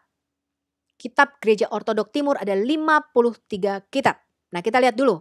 5 kitab pertama itu sepakat semua, nggak ada perbedaan ya. Namanya adalah kitab Taurat atau 5 kitab Musa Pentatuk, semuanya sama ya dalam bahasa Ibrani. Nah, sekarang kita lihat Tanak Yahudi itu membagi Nevi'im, kitab nabi-nabi ya, kitab nabi-nabi awal dan kitab nabi-nabi akhir. Kitab nabi-nabi awal itu adalah Yeshua ya, Sofetim, kitab Hakim-Hakim, Shemuel, Aleph, Bet ya, di kita adalah dibagi menjadi 1-2 Samuel, kalau Anda lihat itu sama ya. Kemudian Melakim ya, Aleph, Bet ya. Di kita jadi 1, 2 raja-raja, ya. Kemudian kitab nabi-nabi akhir, yaitu Yesaya, Yeremia, Yeskiel. Dan kemudian kitab 12 nabi-nabi itu dijadikan satu, teman-teman. Hosea, Yoel, Amos, Obadya, Yunus, Mika, Nahum, Habakuk, Sefanya, Hagai, Zakaria, dan Maleaki. Nah, di kitab Kristen itu sama sebenarnya. Cuman kitab Esther itu kita pakai yang versi yang short, versi pendeknya, ya nggak ada tambahannya. Kitab Katolik yaitu sama semua nih. Tambahannya di mana? Mereka memakai tambahan pada kitab Esther itu dimasukkan. Jadi versinya versi yang panjang, ya ada tambahannya pada tambahan kitab Esther. Kemudian mereka memasukkan 1-2 Makabe, ya. Nah, kemudian kitab Gereja Ortodok Timur pokoknya semua dimasukkan, gitu ya. Kalau kitab Gereja Ortodok ini pokoknya semua masuk, ya. 1-2 Esdras, ya. 2 Esdras ini adalah Ezra, Nehemia. Kemudian kitab Esther pakai yang versi panjang, ya. Pokoknya semuanya masuk, ya. Kitab Yudit, Tobit, Makabenya nggak mau cuma 1-2, teman-teman. 1, 2, 3, 4 masuk semua. Ya, jadi kitab Gereja Ortodok Timur ini paket komplit, ya, paket lengkap. Kemudian kitab Tanakh Yahudi itu mempunyai bagian yang namanya Ketuvim atau tulisan-tulisan suci. Tadi kita sudah belajar Sifrei Emet, ya kitab kebenaran. Itu kitab Tehilim, Mazmur, Misle, Amsal, Iov, kitab Ayub. Ya, ini 3 serangkai, ya. Kemudian 5 gulungan kitab yang disebut Hames Megilot, Shir Hashirim, Kidung Agung, Rut, Eyekah, Ratapan, Kohelet, Pengkhotbah, dan kitab Esther. Kitab kita sama, ya. Ayub, Mazmur, Amsal, Pengkhotbah, Kidung Agung, pokoknya jadi satu, ya. Namanya kitab hikmat. Ya, kitab Katolik sama, teman-teman, kitab hikmat juga, ya. Tapi ditambahi kebijaksanaan Salomo dan Sirak. Gereja Ortodok Timur lebih lengkap lagi, teman-teman. Ya, ada doa Manasyeh, mereka tambahkan di situ, ya. Kemudian kebijaksanaan Salomo, Sirah, dan Mazmur Salomo, ya. Makanya saya bilang kitab Gereja Ortodok Timur ini paket komplit, ya. Nah, Tanakh Yahudi, teman-teman, yang terakhir, ini adalah kitab-kitab lainnya. Nabi Daniel, kemudian Ezra dan Nehemia itu jadi satu kitab, ya, di dalam Tanakh Yahudi. Kemudian Divrei Hayamim, ya, di kitab kita menjadi 1-2 Tawarik. Nah, kitab kita memasukkan semua nabi-nabi lainnya, teman-teman. Ya, Anda lihat urutannya di situ, ya. Kemudian kitab Katolik juga sama, ya, kecuali mereka menambahkan kitab Baruk dan Daniel. Daniel ini ada kitab Susana, kitab Bel, dan Naga, ya. Ini ada bumbunya di situ. Nah, Gereja Ortodok Timur yang paket lengkap tadi semuanya masuk, ya, kitab Baruk, Ratapan, Yeremia, ya pokoknya dimasukin semua, teman-teman.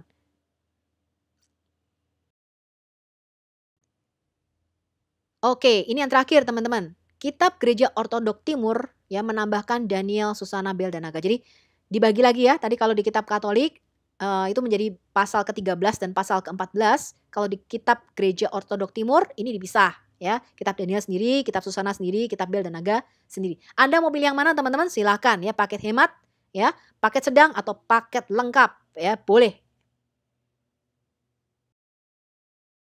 Oke, terima kasih, teman-teman. Sampai jumpa di video yang ke-19. Silakan download dan sharingkan video ini. Semoga menjadi berkat. Yesus berkata, langit dan bumi akan berlalu, tetapi firman-Ku tinggal tetap. Mari kita bawa Injil kabar baik ini ke seluruh pelosok Indonesia. Indonesia pasti akan diselamatkan dan Tuhan akan mencurahkan Roh Kudus-Nya atas bangsa ini. Amin.